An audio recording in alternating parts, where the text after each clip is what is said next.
Prison food, the shocking truth of what inmates really eat. The tray slid under the steel door, cold gray beans clumped together, with a single slice of bread so stale it could snap in half. The smell was sour, like old socks left in the rain. Next to it, a piece of meat, so rubbery an inmate joked it might bounce if thrown against the wall. But nobody was laughing. Because last week an inmate collapsed after eating food just like this. His lips turned blue and guards rushed in, dragging him away. Whispers spread fast through the block. The food is killing us. And here's the shocking truth. What inmates really eat inside prisons is not what most people imagine. It's cheaper, dirtier, and sometimes dangerous. But the real question is, how bad can it get, and why does the system allow this to happen? The first bite. Before we get to the collapse, let's rewind. Every prison in America runs on a strict budget, and food is one of the biggest cuts. That means meals are designed to be cheap, fast, and filling, but not necessarily safe or healthy. Breakfast might be powdered eggs that taste like chalk, watery oatmeal, or milk that sometimes arrives sour. Inmates joke about mystery meat patties served at lunch and dinner, but deep down, no one really wants to know what's inside them. Still, in the slow grind of prison life, food is the only thing that breaks the day. Men and women line up in the chow hall, trays clattering, hoping for something warm and edible. Sometimes it's not the food itself that shocks, it's where it comes from. Rats have been spotted in storage areas. Mold has been found growing in the bread. And when a fight breaks out in the kitchen, nobody eats at all. For many, meals become a gamble. Do you eat it or do you go hungry? The extreme moment. One night in a maximum security wing, an inmate took a single bite of his dinner. Moments later, he doubled over, clutching his stomach. Other prisoners shouted for help, banging on their doors. The guards didn't respond at first. They thought it was a trick. By the time they opened the cell, the man was on the floor, shaking. The smell of rotten chicken filled the air. That night, the entire block realized prison food wasn't just bad. It could be deadly. Whispers in the block. After the collapse, tension spread through the prison like wildfire. Inmates whispered through the vents, passing rumors from cell to cell. Some said the kitchen was serving expired meat. Others claimed the staff didn't care what went on the trays as long as it was cheap. In the chow hall the next morning, trays carried watery oatmeal that looked more like dirty dishwater. The bread was rock hard again, and the milk carton had a sour smell when opened. Some inmates dumped it straight into the trash, choosing hunger over sickness. But food isn't just fuel in prison. It's power. Whoever controls food controls survival. And that's when the gang stepped in. When hunger turns violent. That night, a fight erupted in the chow line. An inmate grabbed an extra piece of cornbread. Another claimed it was his. The guards tried to step in, but it was too late. Trays flew across the room, beans splattering against the walls. Shouts turned into fists. Knives made from sharpened plastic forks flashed in the chaos. And right there, under the buzzing fluorescent lights, one man collapsed in a pool of blood, his body lying next to a tray of untouched food. The block went silent. For everyone watching, it became clear. Prison food wasn't just about eating anymore. It was about living or dying. Hunger Games behind bars. After the stabbing in the chow hall, the prison went on lockdown. Meals were no longer served in the cafeteria. Instead, trays slid under doors, cold, tasteless, and barely enough to keep anyone standing. Some inmates tried to make their meals last, hiding scraps of bread under mattresses. Others traded food like currency. One scoop of peanut butter could buy protection, A carton of milk could pay for a favor. But as days dragged on, hunger sharpened tempers. Fights broke out over half-eaten apples and moldy bologna slices. The food was no loyer. Longer disgusting, it was dangerous fuel, driving men to desperation. The boiling point. One evening, the smell of spoiled meat drifted down the corridor. An inmate lifted the lid of his tray and gagged.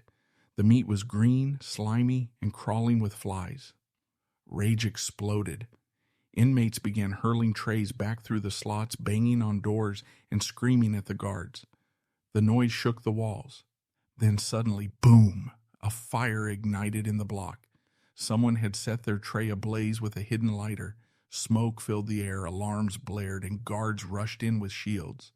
The prison was no longer about food. It was about survival, and rebellion was just beginning.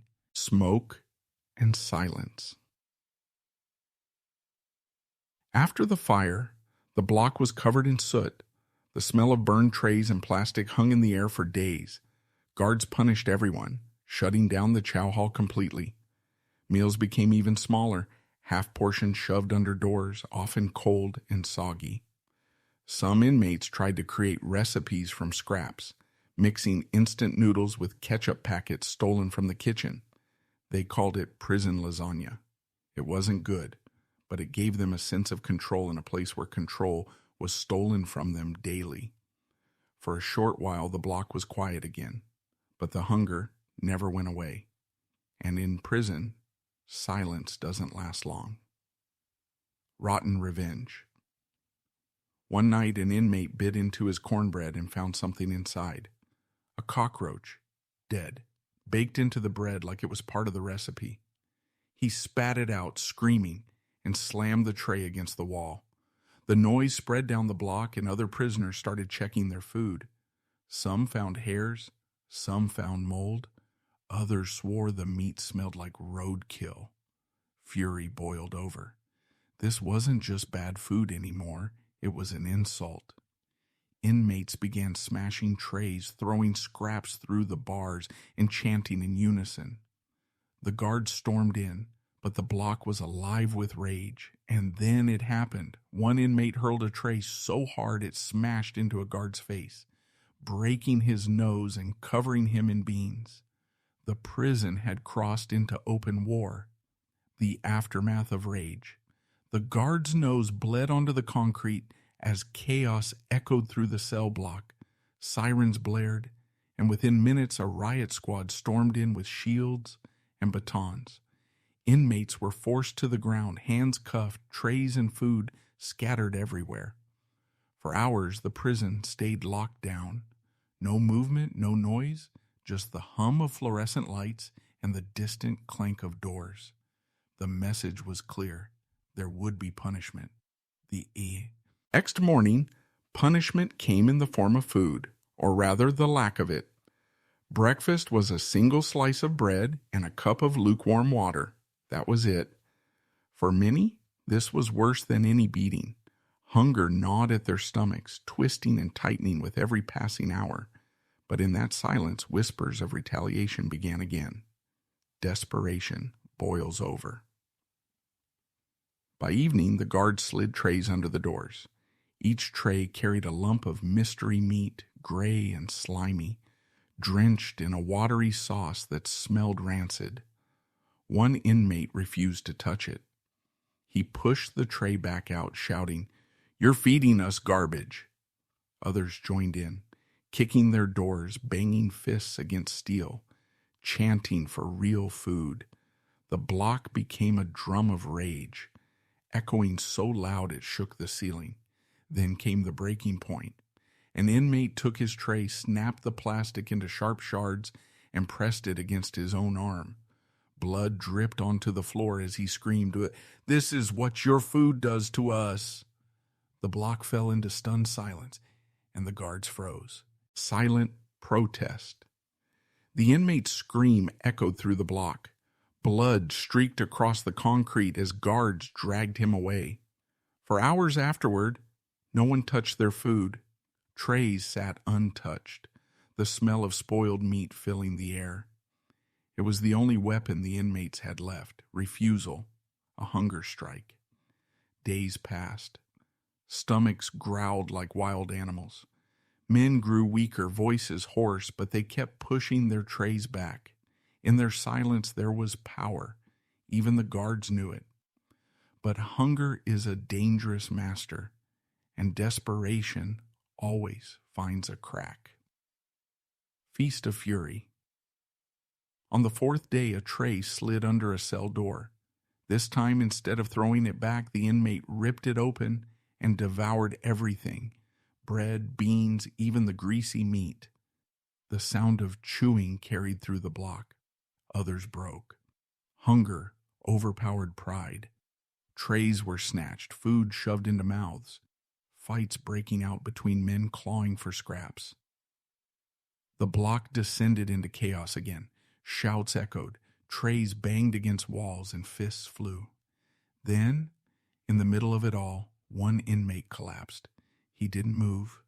His face turned pale, his chest rising shallowly. The whispers spread fast. The food is poisoned. And just like that, fear replaced fury. Fear in every bite. The block went silent as the inmate lay motionless on the floor. Guards rushed in, dragging him away, but no one knew if he lived or died. From that moment, every tray that slid under a door carried more than food. It carried suspicion.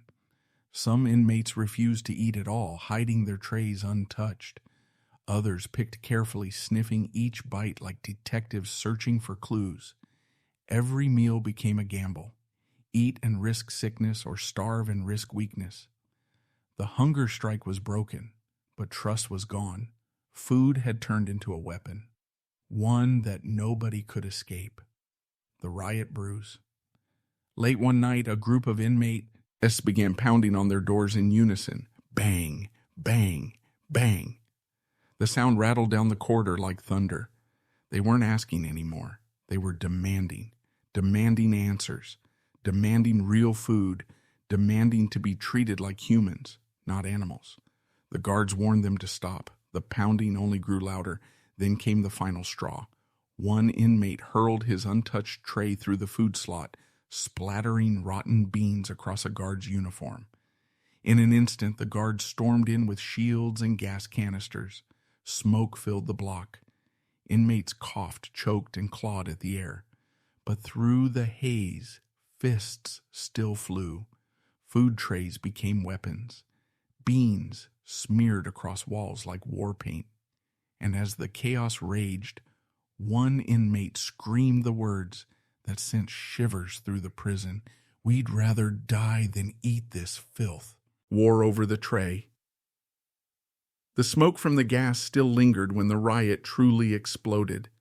Inmates kicked open broken doors, flooding into the corridor. Trays, forks, and even mop handles became weapons in desperate hands. The chow hall was the first target. Men stormed the kitchen, flipping pots, tearing open storage bins, and throwing sacks of rice across the floor like sand. Rotten meat spilled out, the smell so thick it made eyes water.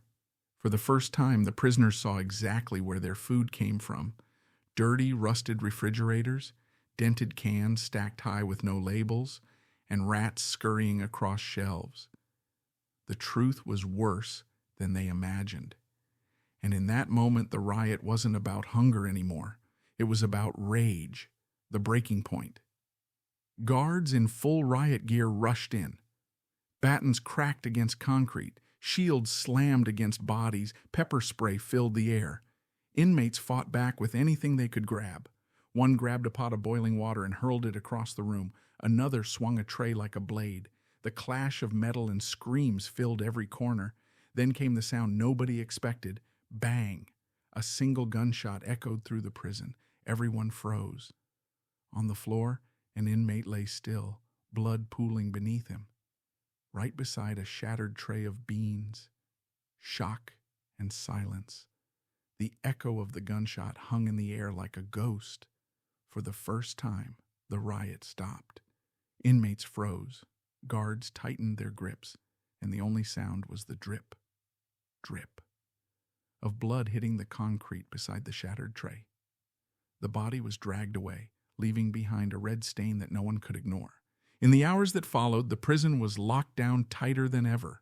No movement, no talking, no food, just silence and the burning memory of what had happened in the chow hall. But hunger has a way of breaking silence. And whispers began again. Desperate measures. By the third day of lockdown, men were so weak they could barely stand.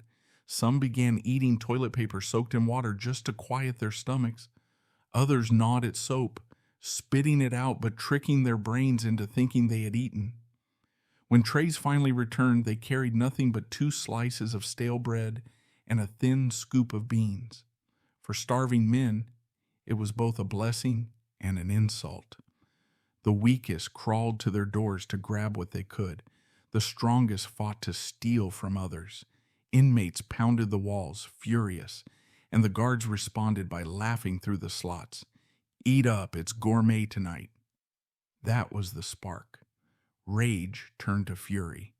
The block erupted with screams, fists pounding, and metal rattling. Then, without warning, one inmate lit his tray on fire and hurled it at a guard's legs. Flames shot upward, catching the uniform. The guard screamed, collapsing in the corridor, as chaos exploded all over again. Flames in the corridor. The guard thrashed on the floor, his uniform engulfed in flames. Other officers rushed in, beating at the fire with jackets and shields while smoke filled the air. The block roared with cheers, inmates slamming their fists against steel doors in unison. The fire was put out, but the damage was done. The guard's fear was now visible. For the first time, the power seemed to shift, just a little, toward the inmates.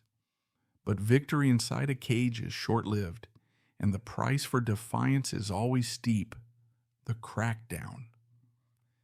The next morning, the prison unleashed its full force.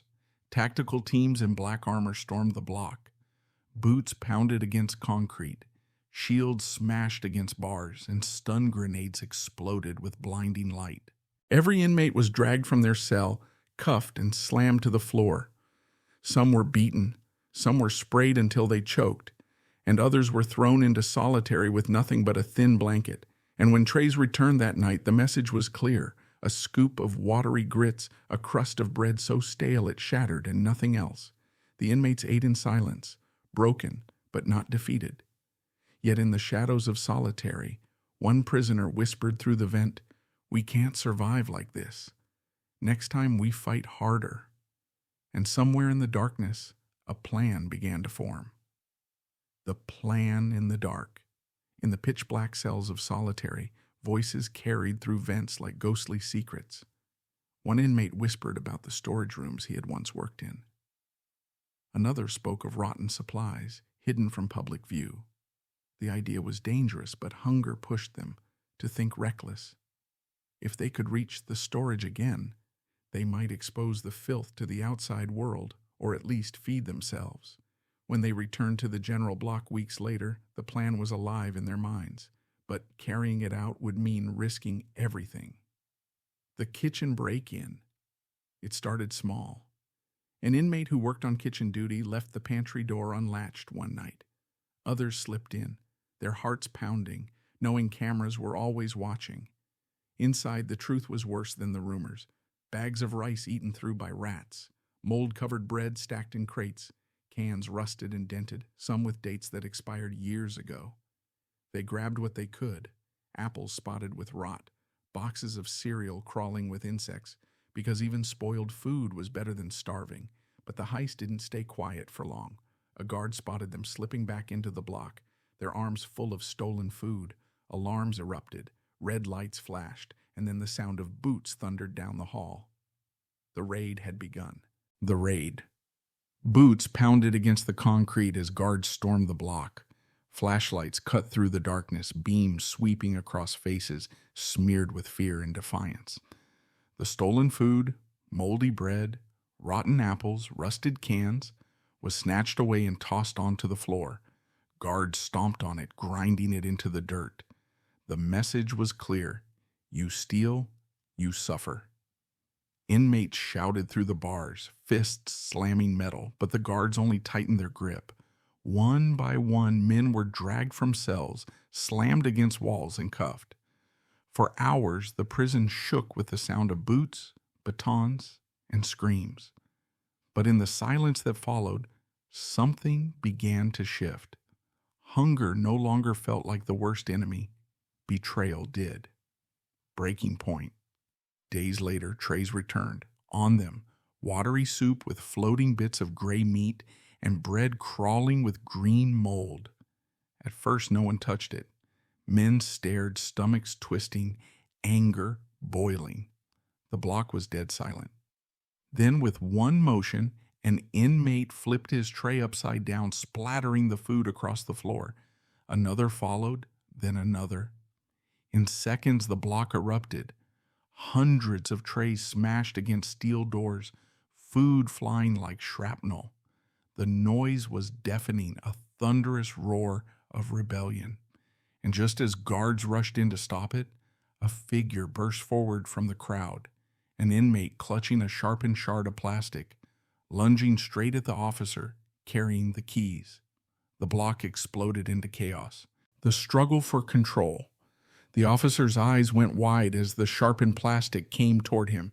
Inmates roared, guards shouted, and bodies crashed together in a blur. The officer fought back, but the inmate's hands locked around the keyring. For a split second, freedom jingled in his grip.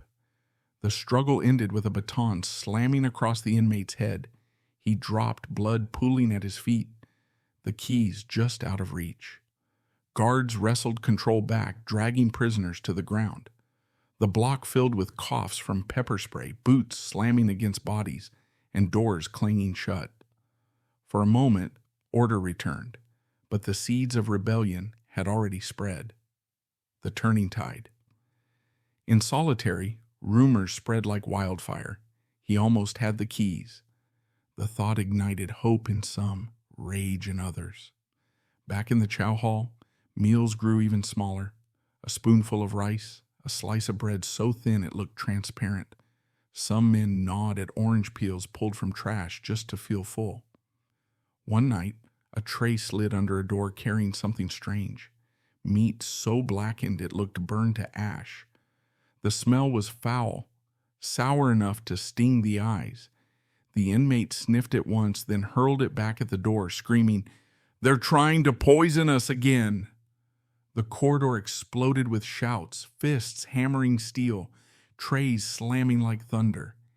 And then in the middle of the chaos came a chilling sound, the lock on one cell door clicking open, not by a guard, but by an inmate who had managed to snatch a key during the earlier struggle. The door swung wide. The door opens. The metallic clank echoed louder than the shouting.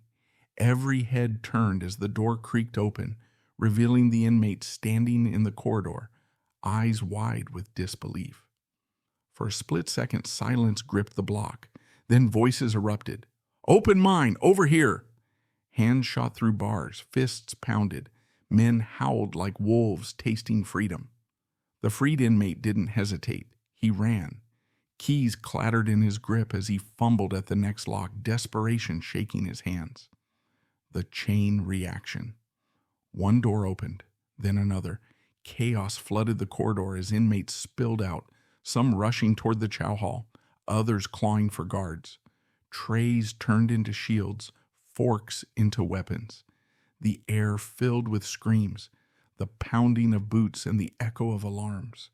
Guards shouted into radios, "Lock it down, now!" But the wave was already moving too fast. And then came the moment that tipped everything. An inmate burst into the kitchen, grabbed a pot of boiling grease, and hurled it at the guards charging in. The scalding liquid splashed across their armor, the smell of burning plastic and flesh filling the hall. The block had crossed a line there was no coming back from. Full-blown uprising. The guards staggered back, screaming as the boiling grease burned through their uniforms. Inmates roared with triumph, seizing the moment. Doors clanged open one after another, and the block swarmed like a tidal wave. Some rushed for the chow hall, overturning tables and ripping open food crates. Others charged straight at the officers, fists swinging, sharpened forks flashing in the chaos. The sound was deafening, alarms blaring, glass shattering, radios screaming for backup. For the first time, the balance of power tilted toward the prisoners. But victory inside a fortress never lasts long. The deadly counterstrike. Within minutes, the heavy boots of the emergency response team thundered down the corridor. Armed with shields, batons, and shotguns loaded with rubber rounds, they stormed the block like an invading army. Gas canisters hissed, smoke filling the air. Inmates coughed, eyes burning, but they kept fighting. Some hurled trays and chairs. Others tried to block the doors with overturned tables. And then came the chilling sound. Bang, bang, bang, not rubber, not warning shots, live rounds. Men dropped to the floor. Blood streaked the walls. The uprising froze in a storm of panic and screams. And in the middle of it all, lying face down in a pool of beans and blood, was the inmate who had first stolen the keys. The cover-up. The uprising ended in blood. Bodies were dragged across the floor, leaving streaks of red mixed with spilled beans and shattered trays. The prison went silent under the weight of smoke and fear. But silence inside doesn't mean silence outside. Families called, reporters asked questions, and rumors leaked through letters and phone calls. They killed them over food. The prison officials moved quickly. They scrubbed the chow hall clean, replaced broken windows, and repainted walls. The official statement to the press: minor disturbance swiftly contained, no serious injuries. Inside, men lay bruised, broken, and starving. The truth had been buried, at least for now. The return of hunger. Days later, food trays slid under doors again. This time, portions were even smaller. A single scoop of beans, a slice of bread curled with mold, and lukewarm water. The men stared at it, rage simmering in their eyes. Some refused to eat, pushing the trays back with shaking hands. Others, too weak to resist, forced the rotten food down. But trust was gone. Every bite felt like poison. Every tray felt like a weapon. And in the silence of the block, one voice whispered through the vents: if they won't feed us, we'll feed ourselves. Plans were forming again, darker, smarter, more dangerous. The final gamble. The whispers turned into a plan. This time the goal wasn't just to eat, it was to expose the truth. A small group of inmates plotted to smuggle evidence of the food conditions to the outside. Photographs of maggot-filled bread, notes about rotten meat, and testimonies of the collapse and deaths. One inmate working in the kitchen slipped a piece of moldy cornbread into a hidden pocket, wrapping it in plastic. Another wrote on scraps of paper, hiding them inside the seams of his mattress. The risk was enormous. If caught, punishment meant solitary confinement, or worse. But they were done staying silent. The dangerous delivery. Weeks later, during visiting hours, the plan was set in motion. An inmate hugged his mother tightly, slipping the hidden cornbread into her bag without her noticing. When she returned home and found it, she was horrified. She called a reporter. Soon, images of spoiled prison food appeared on the evening news. Families watched, citizens reacted, and questions spread like wildfire. The prison denied it all, of course. Officials called the photos isolated incidents, blaming disruptive inmates. But the truth was out there now, and people couldn't unsee it. The shocking truth. Prison food isn't just about meals. It's about power, control, and survival. Inside of those walls, what inmates eat can break their bodies, twist their minds, and even spark riots that end in blood. The shocking truth is this: for many behind bars, food is not nourishment, it is punishment. And while officials paint pictures of order and safety, the men and women trapped inside know the reality.